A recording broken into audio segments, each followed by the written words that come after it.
What's up, Greg? Hello, welcome to today's episode of Juicing the Numbers, your statistics and sports podcast. I'm your host, Joshua Tracy. I'm Corwin Heller. And we're welcoming back Corwin Heller. I'm Boom. back, There he bitches. is. There's two screens on the screen again. And to make up for lost time, Corwin, his camera decided, fuck it. And it's having fun today. So it's like Corwin, it's a spicier visual for Corwin. It's an effect we didn't add, but we appreciate the presence. It's like if I wasn't enough of an annoyance to your ears, I'm now here to torture your eyes as well. Not only can Corwin not form sentences, his camera can't form images. Anyway. Oof. Could you imagine if I was like a complete functional human being? No. Like, do you imagine where I would be in life if I was? No. I can't.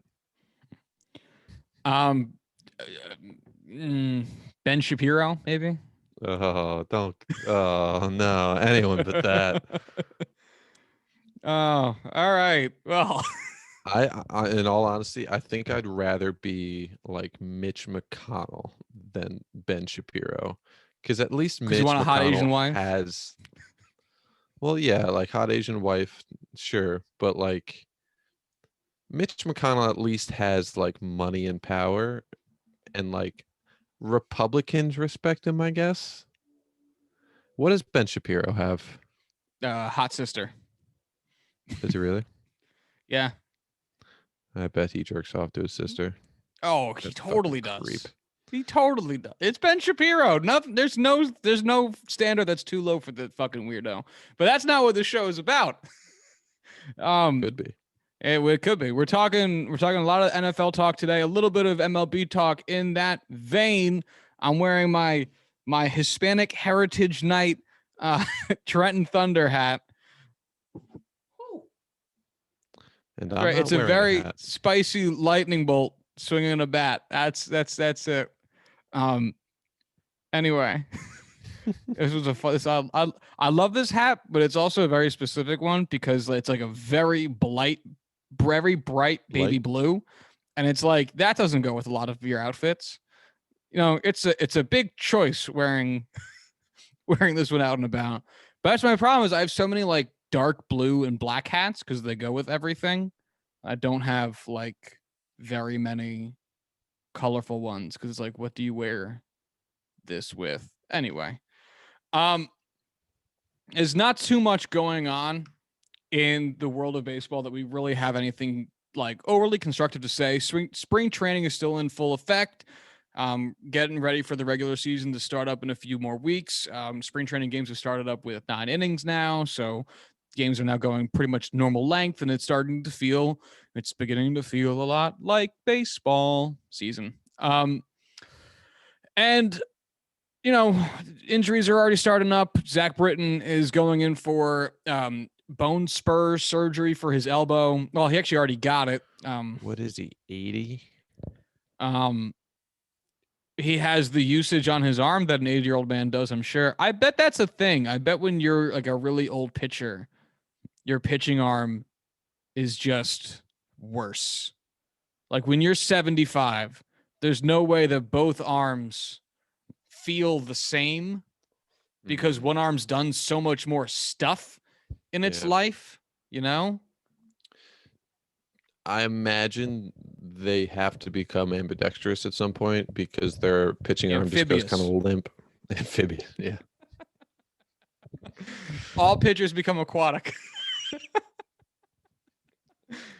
It's like reverse tadpoling. They start at human and then like deform into the human tadpole.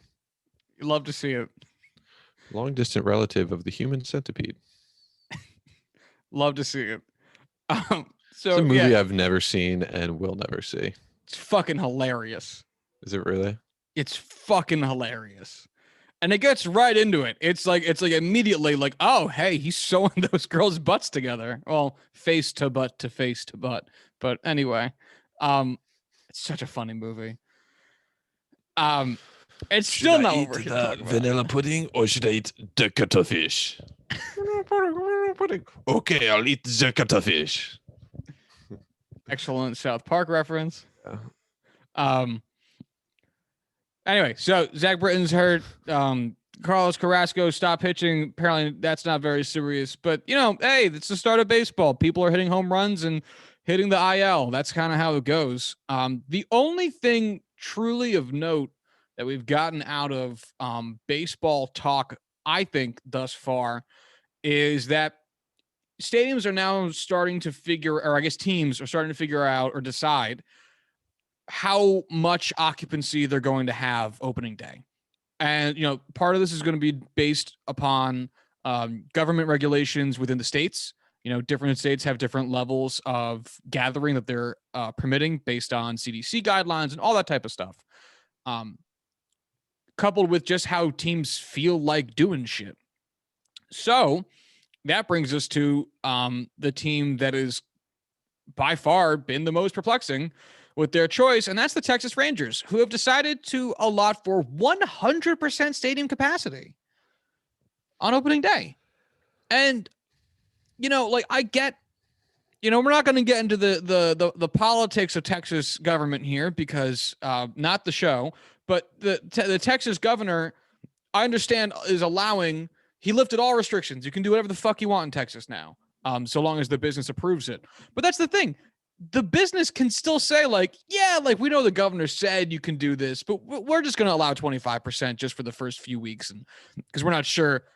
I mean, in 3 weeks' time, when the season starts, Texas could be even more of a mess than it is today. And difficult. It'll be difficult for them, but they could get there. I don't know, because imagine the Rangers, because this is the part that really gets to me from like that cold-blooded capitalist mindset, which is I don't want to waste any time, effort, or labor. Imagine it gets worse, and you already sold out on opening day, and now you got to refund a bunch of tickets or do a bunch of rescheduling. Fuck that shit. Do it at 25, and if shit gets better, announce you're going to raise the limit, and then people will buy more tickets as you open up more seats. I just don't get this from a public health perspective, because it's also a huge middle finger to the people in Texas saying, we don't give a fuck about your health. Give us your money. Yeah. And also very bold of the Rangers to think that they can sell out a stadium right now. They are very bad.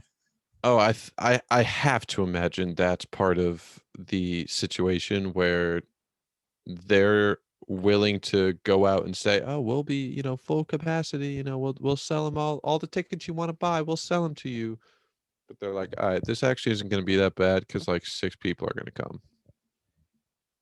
Then again, it's Texas, and I imagine nobody gives a shit, so they think it's full, no holds barred, so they can just go full tilt and go all in.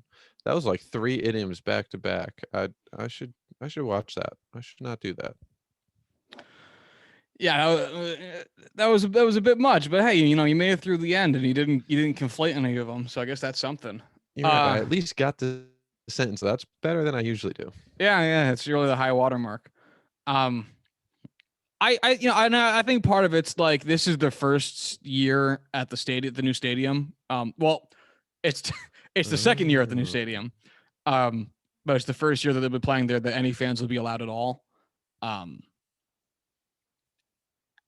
hey, I get you want people there. Doesn't mean you fucking should. Look, man, I know it's asking a lot for this very base amount of concern. From what is still at the end of the day a company, but oh boy, golly gee, I wish they'd care a little bit more. Fuck, it just doesn't make any sense. It just doesn't make any sense. How strapped for cash are you? Really? How strapped? Well, the Texas Rangers could be better. Oh, all right, might be. Whatever. How is it?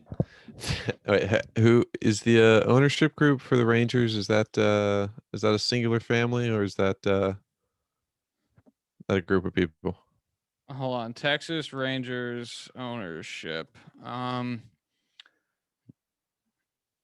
Its principal owner is Rangers Baseball Express LLC. Mainly Ray Davis and Bob R. Simpson. How is it that two grown men in their 70s can't have like $1 billion between them? Oh, Well, the economy. The economy. Hey, nice. All we're here to do is get each other's references. That's what this podcast was founded to do. Give us a place to make references and just not be us quoting stuff back and forth in an empty room all the time. Hey, pop quiz. Where do you think Bob R. Simpson got his money from? Oil. Hey, nailed it. Where do you think Ray Davis got his money from? Renewable energies? Nope. Pipeline transport and natural gas. Oil. Got it. Yeah. It's Texas. Fuck the environment and your health. That's Dallas.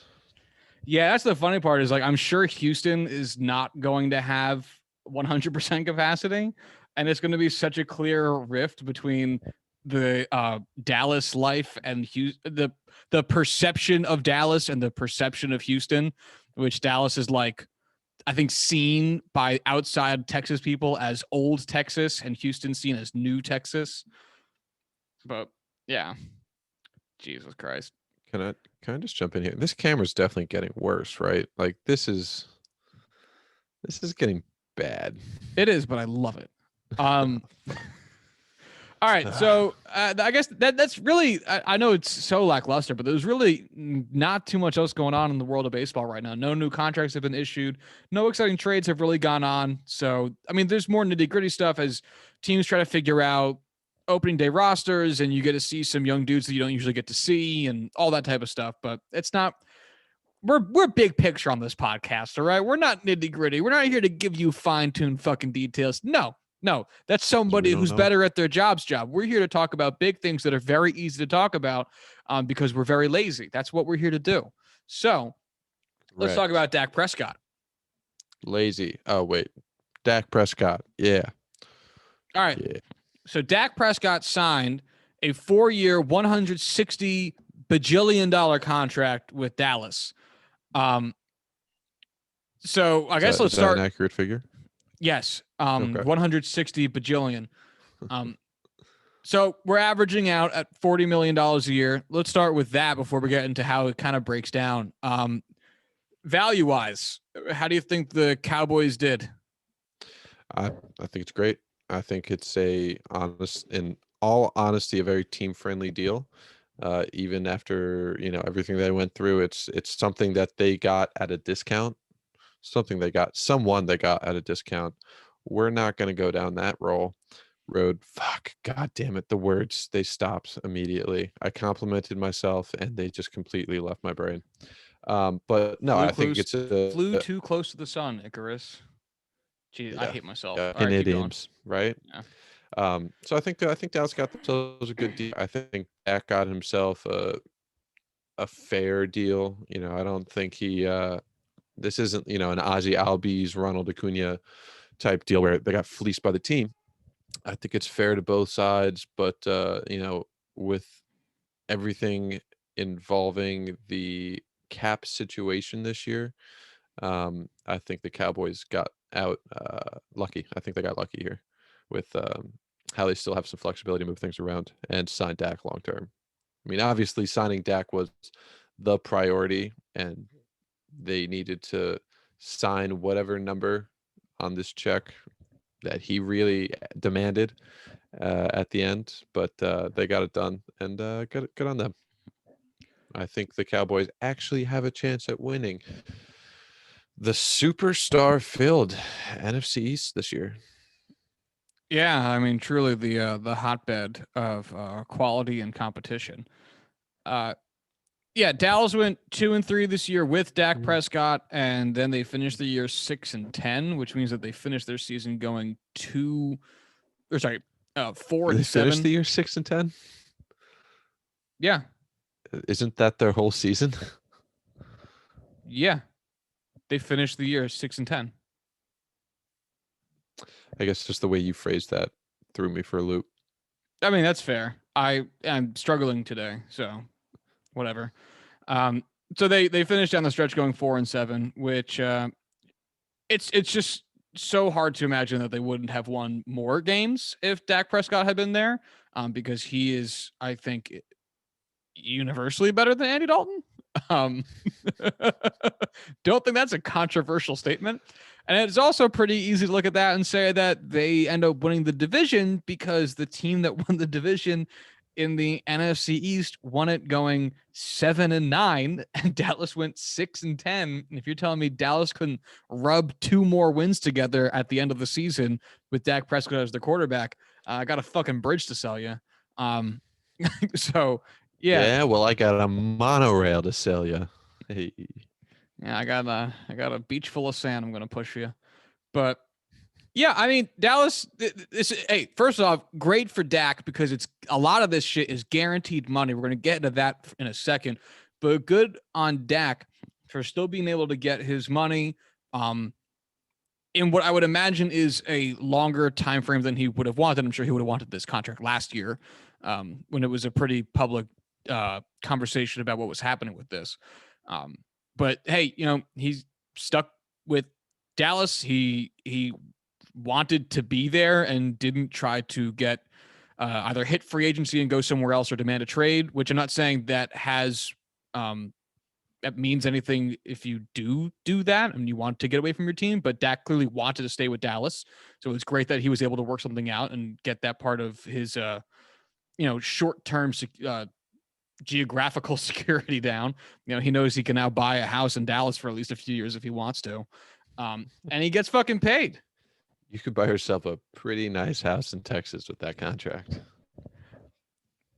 Yeah. Or, I don't know, Arlington, I guess. Yeah. Or he could live Imagine in how many Oklahoma. tickets you could buy to Rangers opening day with that contract. Yeah, like I don't know, probably buy out the stadium for the next fucking year. That was a callback joke. Calling back the conversation we just had.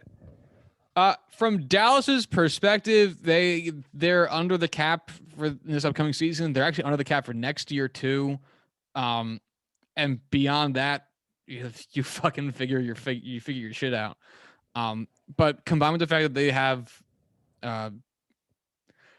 no other gigantic. They have a bunch of decent sized contracts out, but they have no other giant contracts out that I could think of that would really be holding them back. And their division is so fucking weak. Washington is poised to get slightly better. Every team could maybe get better, but that's kind of it. So I think it works out well for both of them. This still has Dak Prescott hitting free agency again when he's 32, and that's a pretty nice position to be in. That's a pretty great time to be signing your 3rd contract. 32, tail end of your prime. You still got, all things considered with how things have been trending with, big time quarterbacks lately. You could get yourself a pretty fancy deal right at the end there. Philip Rivers got a 1-year deal when he was 38 or some shit. I'm sure Dak could get another 3-4 year, 4 maybe pushing it, but 2 or 3 year deal when he's 32. I think you're being a little stingy there. I think he could easily get himself a 6-year deal at 32. I mean, look at it. Look at the kind of contracts guys sign when they're older. They're signed through past their prime, past their end of the line, I guess. I don't know. Basically, past when you would want to have them at quarterback ideally, because they have the talent. That's how long they want to sign for. They want to have that guaranteed money throughout, their career. They don't want to risk injury at an older age. They don't want to resign or try to sign themselves to a new contract when they're 36. Like, you're not going to get anything there unless you're a Hall of Fame quarterback like Philip Rivers. So I think he'd take a lower AAV to sign through like 38. And I think the team that signs him, likely the Cowboys, would look at it and say, hey, all these other, superstar quarterbacks are lasting longer and longer. It's just easier to stay healthy. It's easier to recover. Surgeries are not as, career threatening nowadays. We'll take that risk and sign him till he's 38. Set a reminder for like 10 years from now to see who's right. I mean, it would be 4 years from now, but point taken. Yeah, I'm erring on the side of stinginess only because if I'm Dak personally, I probably try to cash out on at least one more big money contract and take the shorter term, just because these are the only real working years that you're going to guarantee yourself. Obviously, you can transition to coaching afterwards or front office positions afterwards, which a lot of players do, and a lot of them do really well, especially a lot of quarterbacks. But in terms of playing time, it's a very small number of your life that you'll be able to get like big money like this. And me personally, I'd rather take a high AAV for a short term, get that money, and then sign up, I guess, what would be his fourth contract when he's 34, 35, and ride that shit out into the sunset. But both are viable strategies. It really just depends on where he's at in terms of his play situation with the team, how much he's feeling his finances, and how long he wants to fucking play for. But either way, he's positioned himself super well. And that's the thing that's not, I think it's not getting quite as much love, is the term on this is so nice for Dak. Because, Patrick Mahomes' contract is huge and amazing.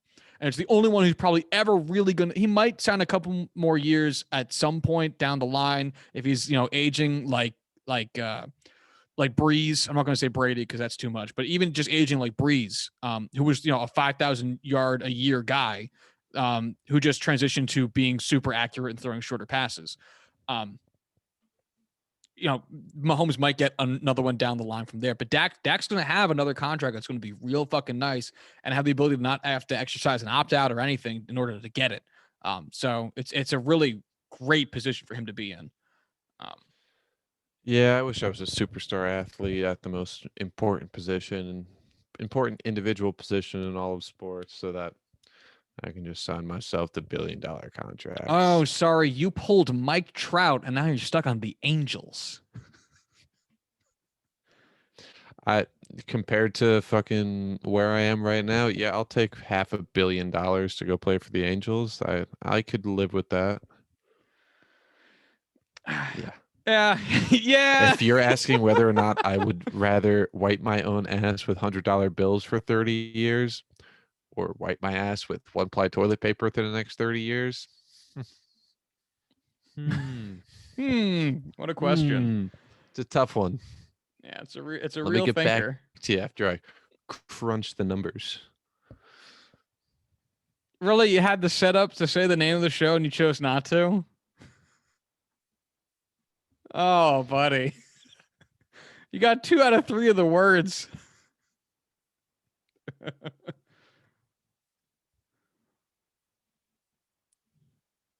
Oh, buddy. I would just like to say to friends, family, and the loved ones who I'm sorry. I let you down. Oh, buddy, it's okay. I should have muted myself before I did that. God damn it. Oh, don't worry about it. I literally did a mic drop. Is that what that was? I was looking at a webpage. I didn't see it.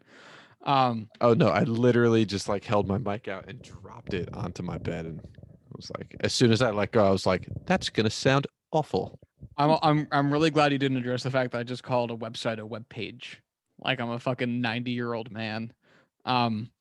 Anyway, so I guess let's talk briefly. I'm interested to hear what you have to say about it, about the fact that the NFL salary cap as a whole is decreasing this year pretty substantially, and for the first time in a little bit.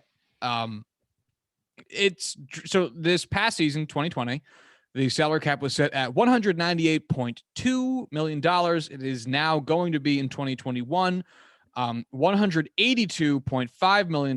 That is a $15.7 million decrease or 8% of cap. Corwin, what do you make of this drop? That's tough. That's going to be tough for a lot of teams. That's going to be tough for, the league as a whole. Absolutely.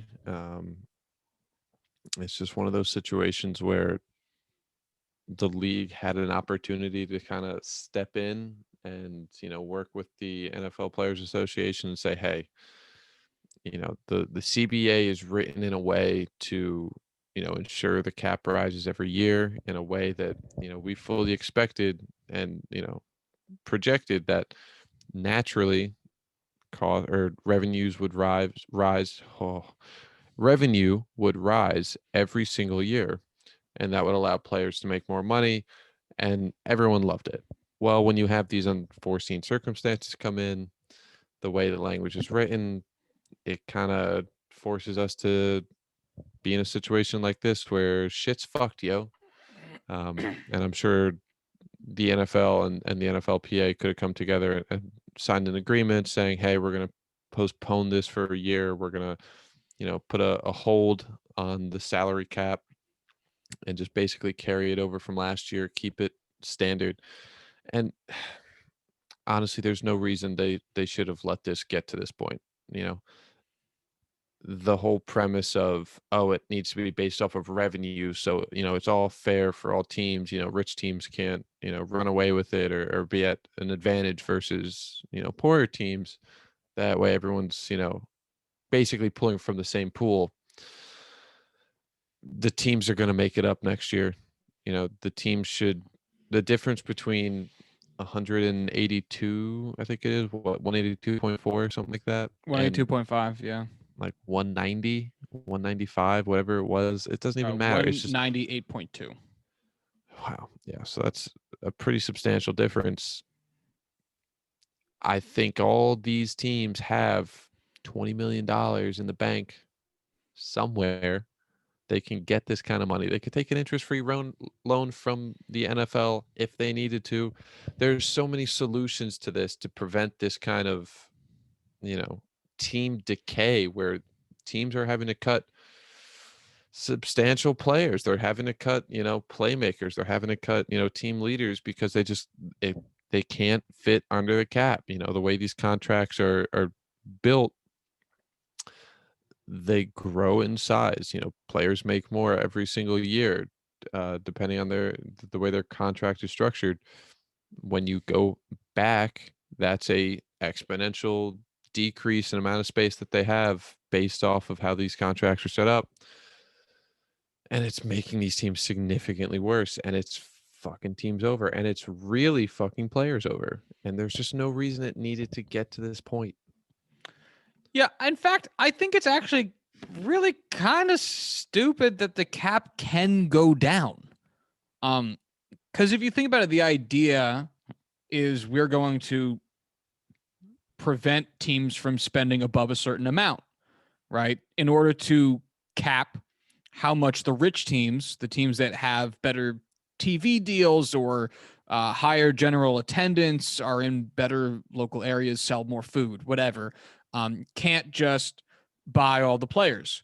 Okay, well, I am hard pressed to see a reason then for why that number would ever go down, because the idea is that the upper bound would still work. Mm-hmm. Because there's no team that wasn't going to be within $10 million of the cap at 198 that's still not going to be within that distance of the cap at 185. If a team wasn't planning on approaching the cap to that extent when it was high, they weren't planning on approaching that cap amount anyway. All this has done has taken out $450 million out of the players' pockets. That's all it does. Mm-hmm. Which is, of course, why the NFL wants it or is okay with it going down for this one season, because then they don't have to pay players. Because $15 million, that is a decent starting position player. That's a decent starting player for you.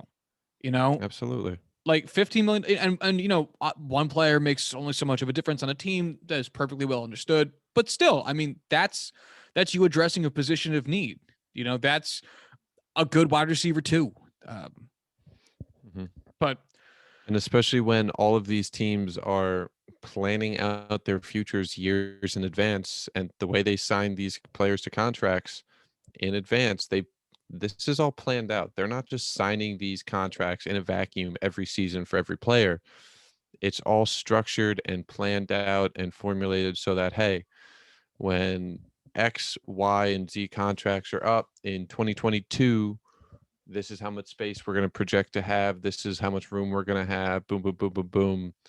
This stuff works out. They give themselves a little flexibility, but they expect and plan for this cap to rise every single year. And when it just spontaneously falls back 15 million instead of rising 5, 10, 15 million, you could have up to $30 million in differential between what was expected and what you're at. $30 million in payroll is a lot of money. That's a quarterback. That's three, starting position players. Uh, it's it's just driving me nuts that we're stuck in this situation because there's no reason to be.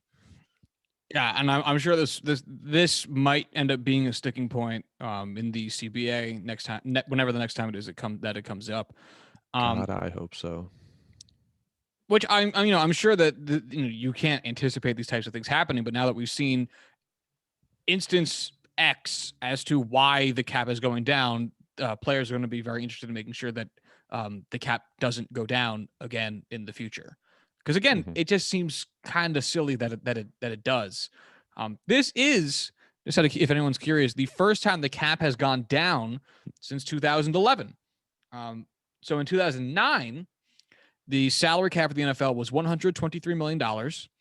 2010, due to CBA disputes, there was no salary cap. And then in 2011, the cap got reintroduced at $120 million, which was a decrease from the $123 million, and then didn't get back to $123 million until the 2013 season. So this is the first time we've seen a cap decrease in a decade. I don't know where I was in 2010, but this is the first I'm hearing of no cap, and that's really fucking cool. I don't know how I missed that. Yeah, I mean, same. I was a very avid football watcher at the time, and I have no fucking. I don't know about this. 2010, I was in 7th grade, 6th into 7th grade. Yeah, fuck it, whatever.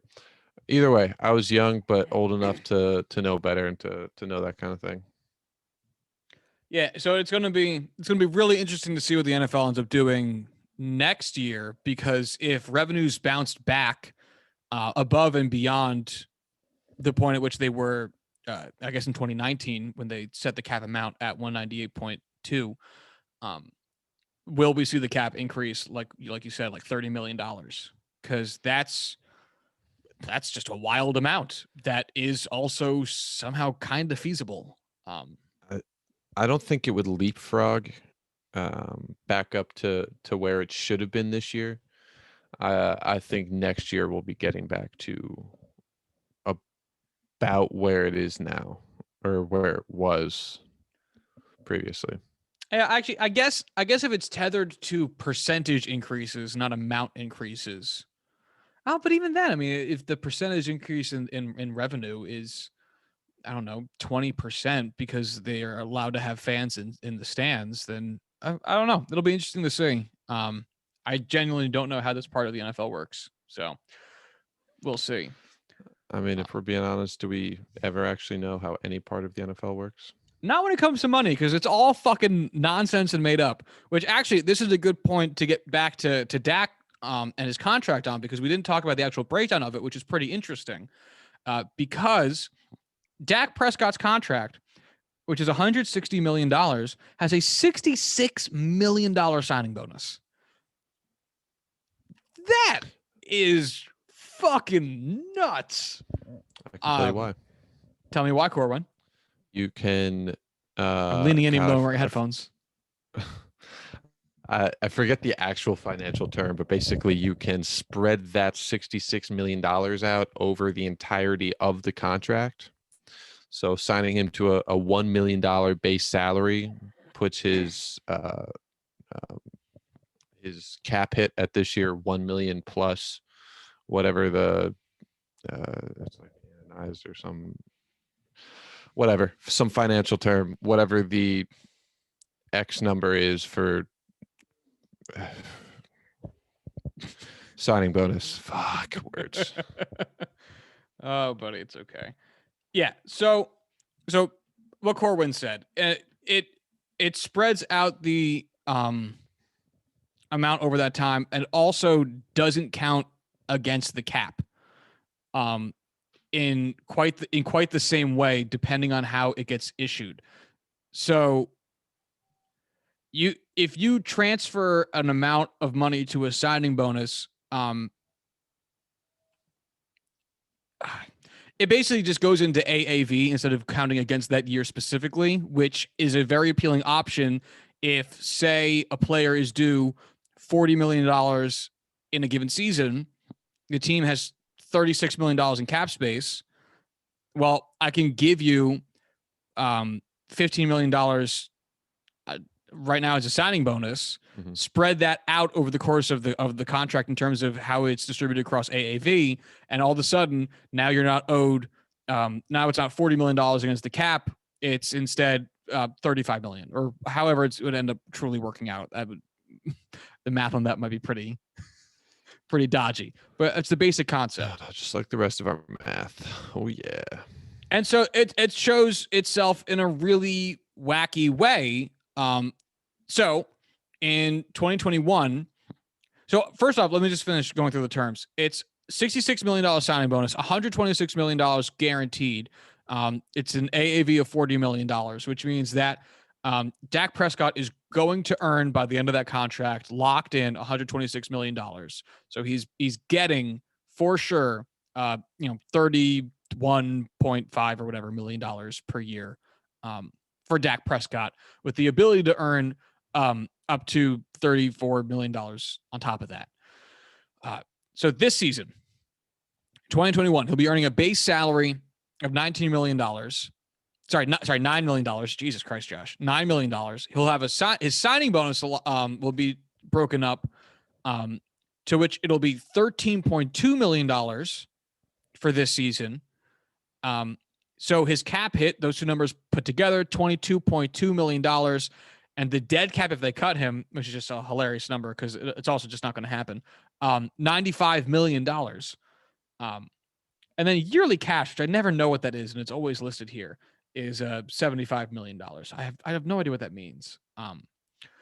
But anyway, so in 2022, it'll be a base salary of $20 million. The signing bonus it's going to be 13.2 for every year because it just evenly distributes like that. Cap hit's going to be $33.2 million. In 2023, his base salary is going to increase to $31 million, which makes his cap hit $44.2 million. And then the final year of his contract, 2024, his base salary will drop a little bit to $29 million. His signing bonus will still be 13.2, and he will have a roster bonus of $5 million, which brings his total cap hit up to $47.2 million. He also has here, there's a fifth year, 2025, in which he gets a signing bonus, but isn't on the team. I'm not quite sure how this works. Are you on Spot Track right now? Yeah. Let me pull it up. Because it looks like, so the way Spot Track usually works is there's a year, the final year of your contract, and the next year shows the team symbol and UFA, unrestricted free agent. And for Dak's contract, which should run through 2024 since it's a 4-year deal, there's a 2025 year that has $13.2 million in it, in both signing bonus and cap hit. There's a 2026 year that just has nothing in it. And then there's the 2025 year again that says UFA. So those are void years, which basically they're structured into the deal as saying, hey, we're signing you to a 6-year deal with 2 void years after 2024, basically saying we'll void the rest of this contract, even though his base salary is nothing. which would allow them to spread that signing bonus out even farther. So it's really just a loophole, if you will, to get around cap hit. Gotcha. So by all means, he's going to either sign a new contract or sign an extension or get released at that point after 2024. He'll still be getting paid by the Cowboys if he signs another contract because he's still owed that money, and the signing bonus is guaranteed. But it would allow them to have that lower cap hit those other 4 years. Right. Some other fun notes. No tag clause, no trade clause. And he has an annual Super Bowl win plus a 50% snap incentive of $1 million, which seems very low, but whatever. It's a guarantee. So incentives too, that's another cap structuring thing. Incentives don't count towards the current year's cap. So like if you hit these incentives and signed or played one snap in 2021, that doesn't count against the 2021 cap. That counts against the 2022 cap. Right. So incentives roll over to the next year. So again, just more flexibility. It's fucking them in the long term, but it's allowing them to field a team this year when it's all fucked up. The other interesting thing about this contract is that there is an injury guarantee, I assume, on the part of the Cowboys, in which in 2023, Dak Prescott's contract, his base salary of $31 million becomes fully guaranteed on the 5th league day of 2022, which is, and then it says in parentheses, injury guaranteed now. So I'm assuming that if for whatever reason Dak gets hurt in some significant way, the Cowboys have the ability to void that money, is how I'm reading that. I don't know specifically, but my assumption would be that because Dak is coming off of an injury now, that's why they have that injury guaranteed now on there. I don't know. I don't want to say definitively either way because I don't know for certain. This is the part of the NFL that is so annoying to talk about because every other league just has fully guaranteed contracts. So every dollar amount that you see, for very much so for the most part, is just how much the contract is worth. Mike Trout signs a 12-year, $450 million contract. That's how much the contract is worth. Sidney Crosby signs a 10-year, 300 or 30, I don't know how much. I'm always bad with hockey contracts. 10-year, $80 million contract. It's worth $80 million. Like it. That's you want to know how much Sid makes in a year? How much? I actually am curious. $8.7 million. Oh, I was actually pretty close. Because he wears number 87 and was born on August 7th, 1987. That's cute. Sidney Crosby, everyone. Yeah, he's cute like that. And then the same thing goes for the NBA. You know, if you sign a max contract, and I forget what the value is behind a max contract right now, but like that's just how much you make. The NFL is really the only one where it's like, yeah, it's a $160 million contract, but 126 of it's guaranteed, and then we put the other 34 there down to make you like feel better about how much we're paying you, but like you're not gonna get it. It's go ask Kyle Van Noy how much he's loving all that guaranteed money he made this year. Oh yeah, he got cut. Oh right, yeah. Which hey, we're gonna sign you to this guaranteed contract and then cut you. Yeah. Which makes it seem pretty not fucking guaranteed, if you ask me. Because that's again part of the concept. Don't forget.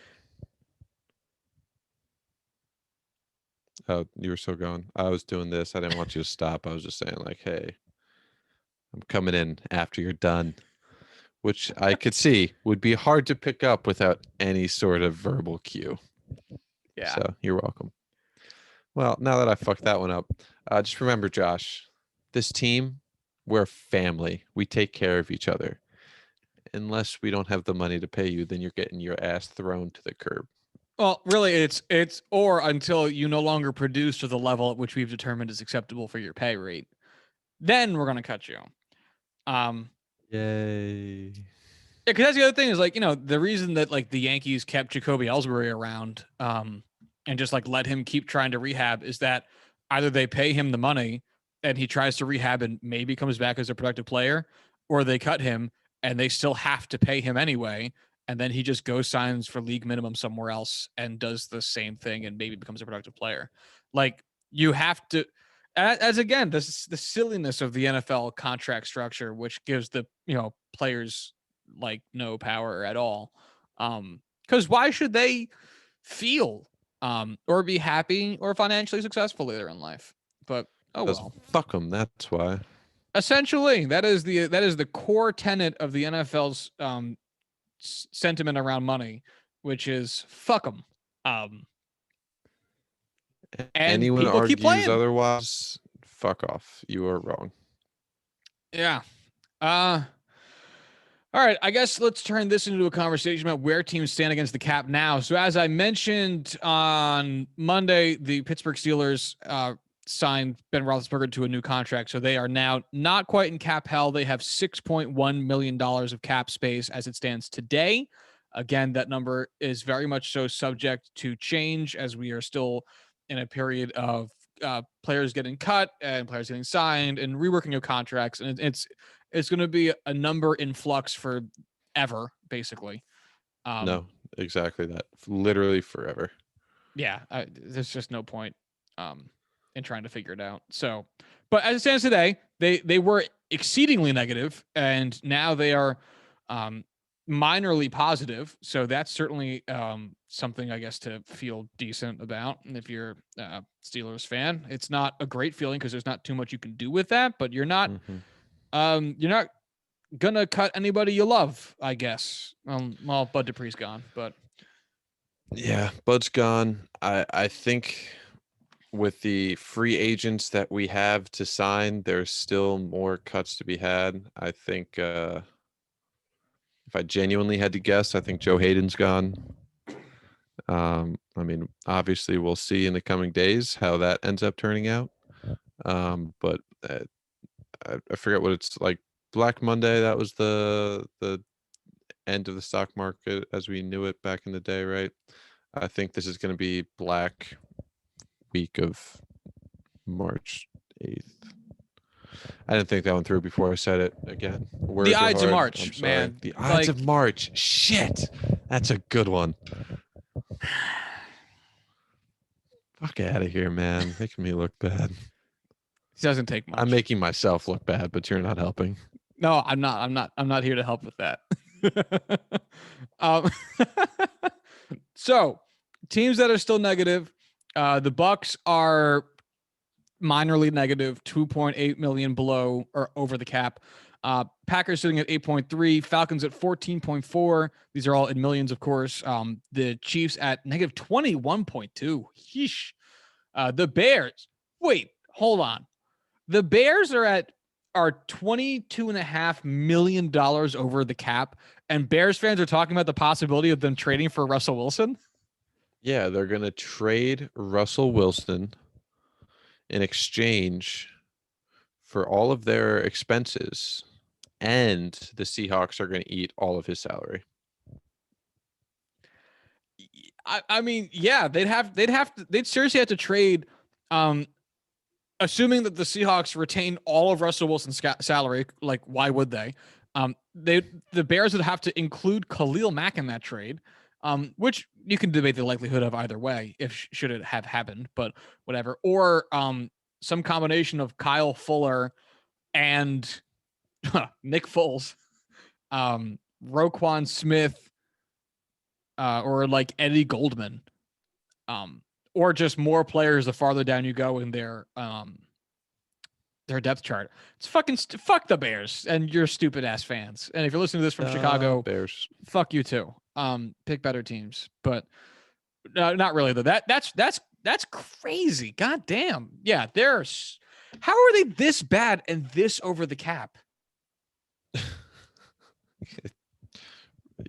Ryan Pace. I don't know. Wow. Which brings us to the next team, which is the Eagles, who are sitting at negative $25.4 million in cap space. Yeesh. Now they are talking about moving on from Zach Ertz, which would save them. Oh wow, only $5 million because he carries $7.7 million of dead cap. Well, I guess if they traded him, they'd probably be able to move on from the whole 12.4 million.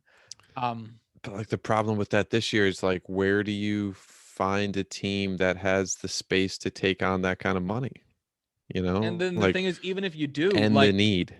even if you do, and you moved on from that $12.4 million, there's still fucking 13 million in the hole. They'd have to also move on from Brandon Brooks or Javon Hargrave, Lane Johnson.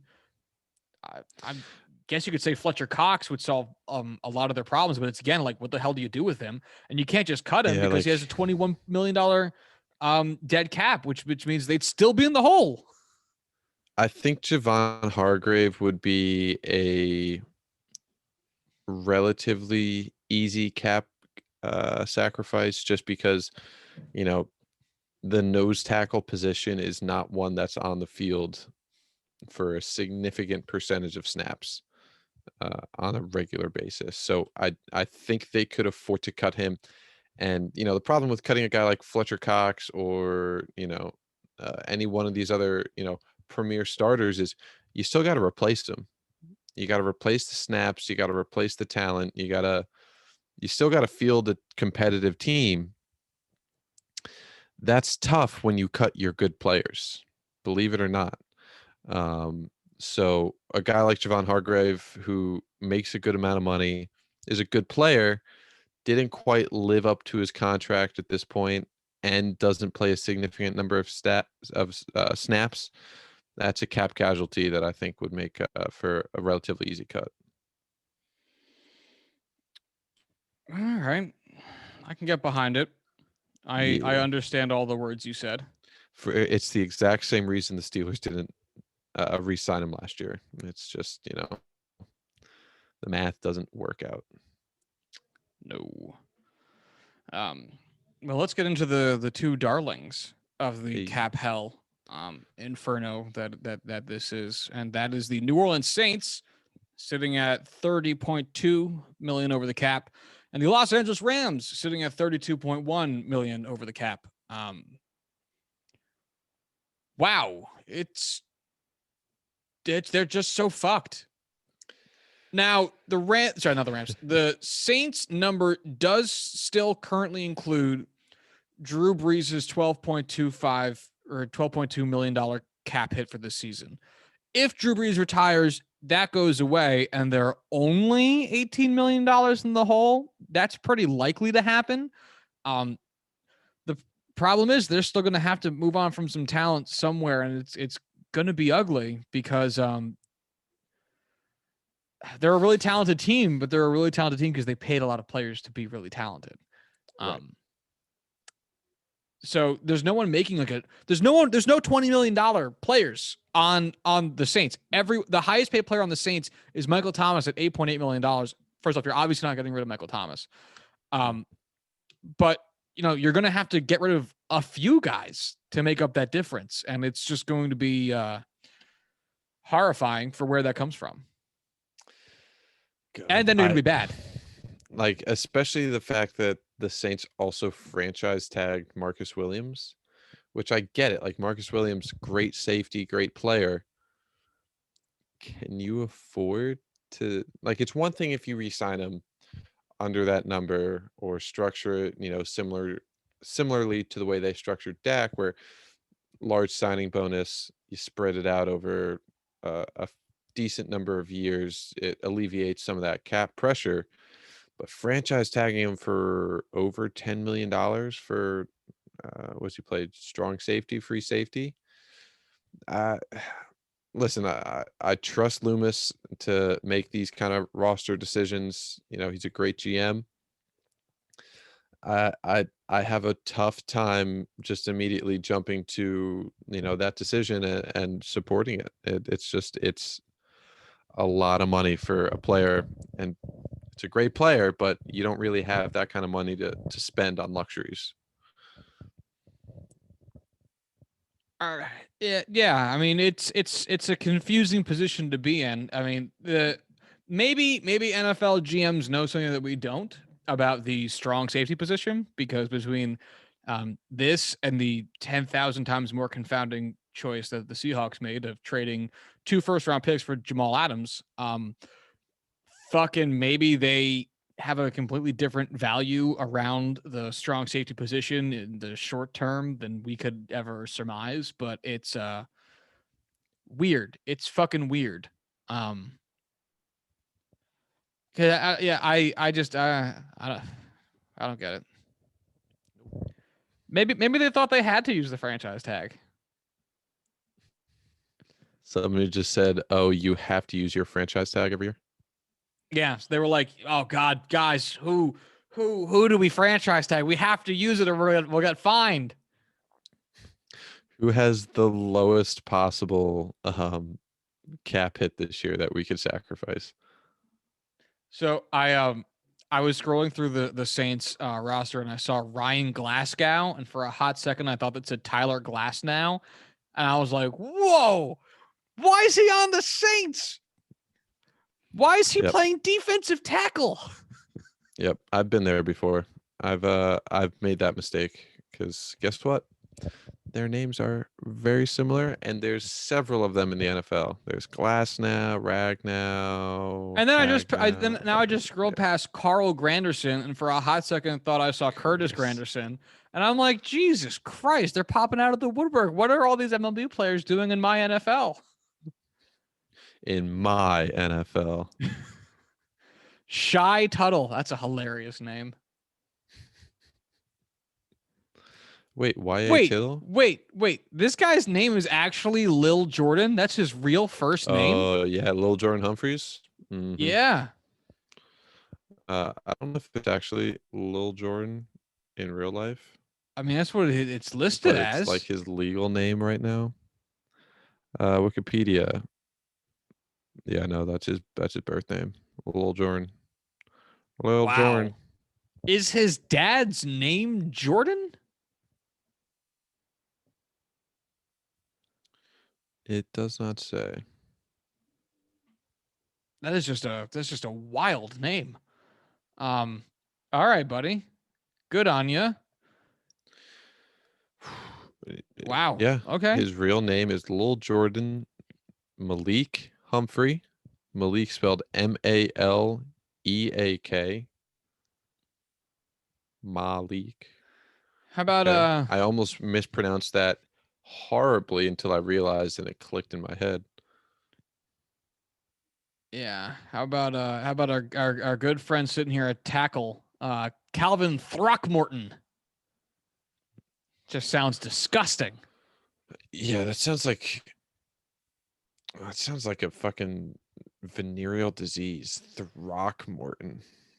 Calvin Throckmorton. Yuck. Calvin, that's enough of a struggle as it is. Gus Cumberlander. Their defensive end, Gus Cumberlander. That's a hell of a name. Gus Cumberlander received a $1,000 signing bonus. That is a hilarious signing bonus. $1,000 is the legal cost to change your name. I'm sure that is the only reason that's the way it is. Man, could you imagine getting a $1,000 signing bonus? I mean, like, it's money, you take it, but it's like, God damn, that is just. Imagine walking into the team facilities the day after you get your $1,000 signing bonus, which is also the day after Dak gets his like $66 million signing bonus, and you're fucking, walking in, got your $1,000 in ones, just like throwing them everywhere. Yeah, it's party. I'm fucking rich. And Dak walks in with just like duffel bags of cash, because that's how the NFL works. You bring your money with you every day. Yeah. I think that's what the kids call stunting. Yeah, it's We're like, old. yeah, Dak and I combined for $66.001 million in signing bonus. It's like, that's not getting you very far.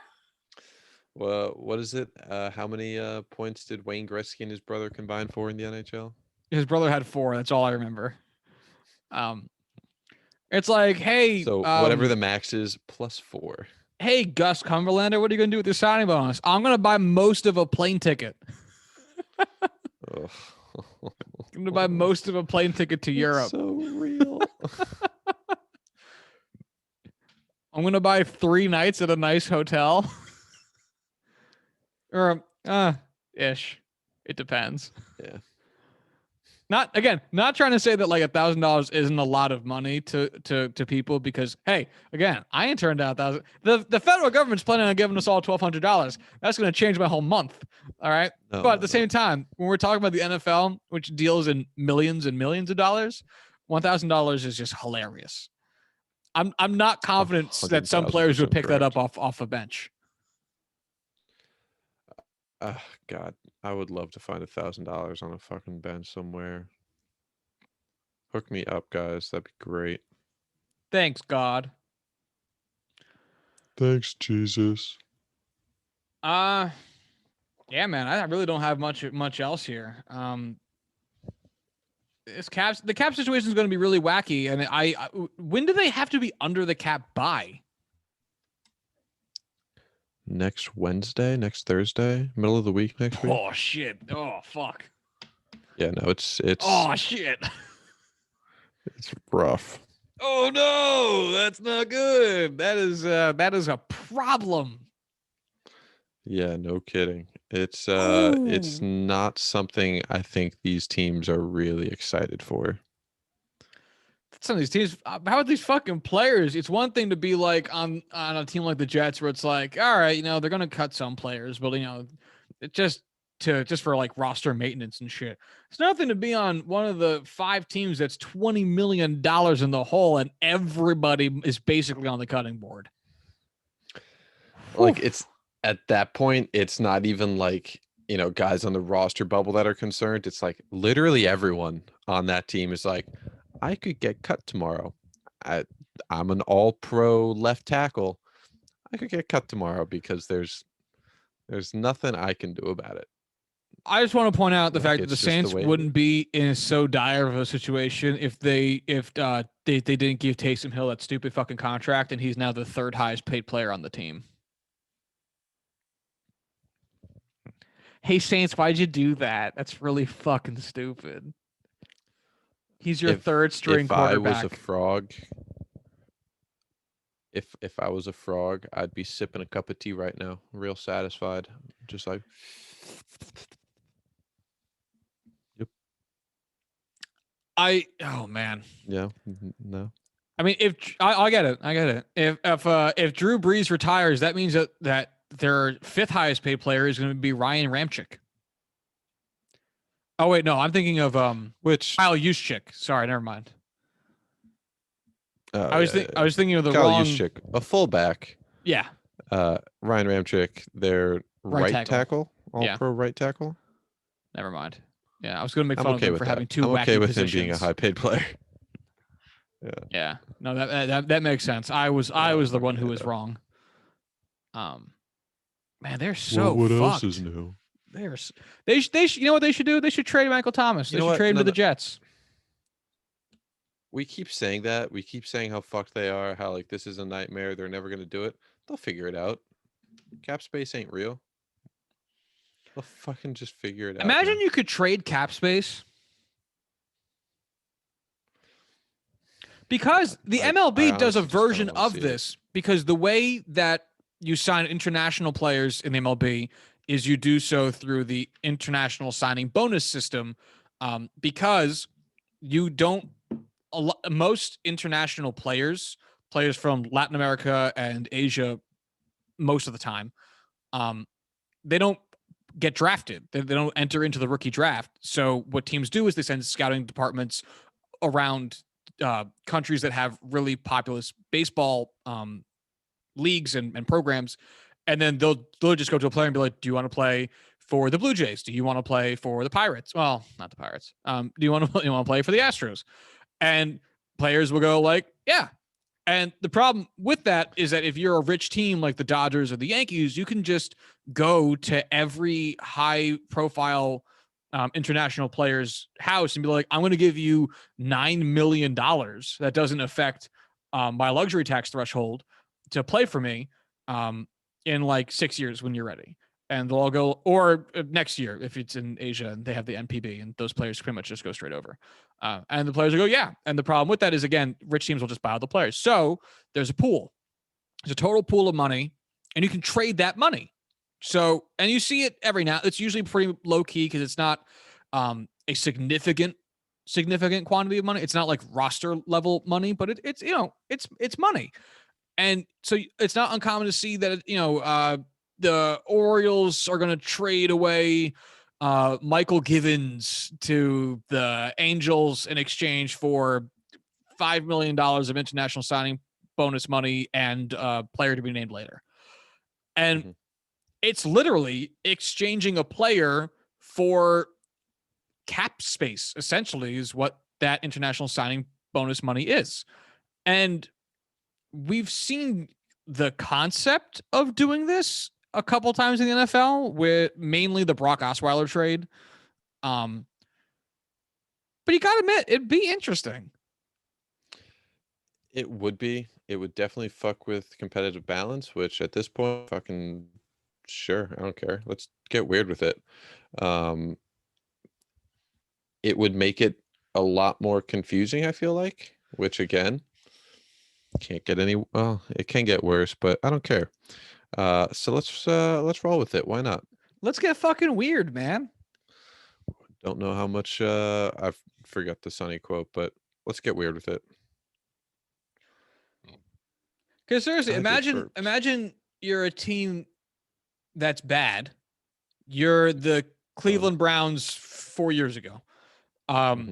You have nothing but cap space, but you're also not going to try to be good yet because you don't have any good players. So you're not just going to sign players. Instead, I'll trade the Texans, because at the time they were trying to get better. I'll trade the Texans $30 million in cap space in exchange for their second round pick. Texans would take that. They're trying to be good right away.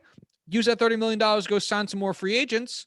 And the second round pick doesn't affect them that much because they're trying to be good right now. And second round pick might only help them out in 3 years. Who knows? My only concern there would be, one of the biggest things the NFL has going for it is parity. Any given Sunday, any team can win. Any season, any team can, go to the playoffs, win the division, shit like that. You make this move, you make this change, and all of a sudden, I think it's very much allowing tanking to be feasible in a way that it's not now. And I think that would severely affect the competitive balance. I think it might shorten the period of time it takes to tank by allotting teams to use more of their resources to build capital faster. Because your tanking would definitely still be a thing. Like, you're totally right. Like, the Cleveland Browns would still have tried to be bad. Who's someone trying to be bad? The Jacksonville Jaguars still would have tried to be bad this past season, or at least not been good. But by giving them the ability to trade away this one commodity that they have and build draft capital around it or whatever, it might expedite the process, to which the Jaguars might not be like, because the Browns were bad for years, in part because they kept picking all the wrong players, but also because their roster was destitute, and it took them several years of drafting just to get enough players to be competitive. And if they had just straight up more fucking picks, it might help them to be better quicker, in the same way that a team, picking 32nd like the Patriots every year. Oh, the Patriots actually really rely on their role player guys, but I don't know, maybe like the Seahawks. Those players aren't having as net positive an effect as that 32nd overall pick might on a team like Jacksonville. I'm not convinced, because this is an idea I came up with moments ago. But it would be fucking do things here. Yeah, but I mean, it would be interesting, just because, I think the universal idea is that if you tank properly, a rebuild should be able to take place within 3 seasons. I think is a fair amount of time for you to accrue Sure. enough talent and for that talent to mature. Um, this might really shorten that. Even 2 seasons is a big difference. Mm. I definitely think it's possible. I'm still stuck somewhere in that gray area of what I think would be the most likely outcome of, allowing teams to tank faster would allow for faster recoveries, and shit teams are going to fuck it up regardless. So this might just perpetuate that into eternity. What if they set a limit, like you are able to trade up to $10 million worth of cap? Again, I can't see why I'd be against that at this point. But again, the amount of thought I'm putting into this is limited to my attention span at this very moment, which by all means probably isn't the strongest at any point in my life. So it sounds like it would be a good idea, but I'm not going to commit to it firmly. I just want chaos, man. I just want shit to get wild, wacky, and weird. Let's get fun with it. It would also be interesting because then it would lead to like, for instance, if let's say you could trade $10 million,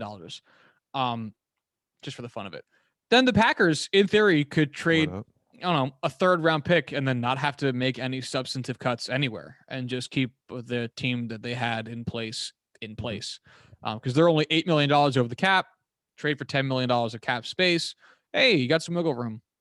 Obviously, they'd still do some cuts to be able to have additional wiggle room for the trade deadline and all that type of shit. But still, I don't know. I think I like the idea of more ability to make the most out of the tools at your disposal. It's one of the annoying things. MLB does a fun job with that with international signing bonus money, but it's a pretty small scale thing. But the MLB doesn't let you trade draft picks, which is weird. So I think you should be able to trade everything. You're going to tell me I can trade coaches and I can't trade draft picks? Well, That's duh, that doesn't make any lunacy. fucking sense, Josh. Goofy. But all right.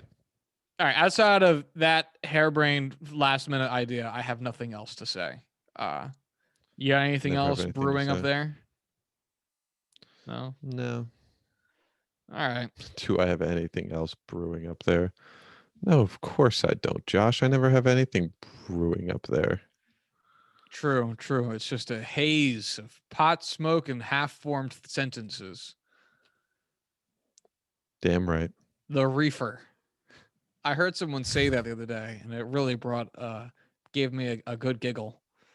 Littering and littering and littering and smoking the reefer. Gotta love Super Troopers. Fucking phenomenal. Um, Phenomenal movie. all right, then we're gonna wrap it up here. If you want to follow the show on Twitter, you do so at Juicing Pod. You want to find me on Twitter, you can do so at Joshua D. Tracy. You want to find Corwin on Twitter. Corwin, what the fuck is your Twitter handle? I have no idea. I think it's at Corwin Heller. If All right, I'm we're gonna roll with wrong, that. you If won't Corwin's find wrong, me. he'll correct it in the next episode. Nope, it's correct. All right. If you want to hit us up via email, you can do so at juicingthenumbers@gmail.com. And until Monday, y'all have a good one. Bye.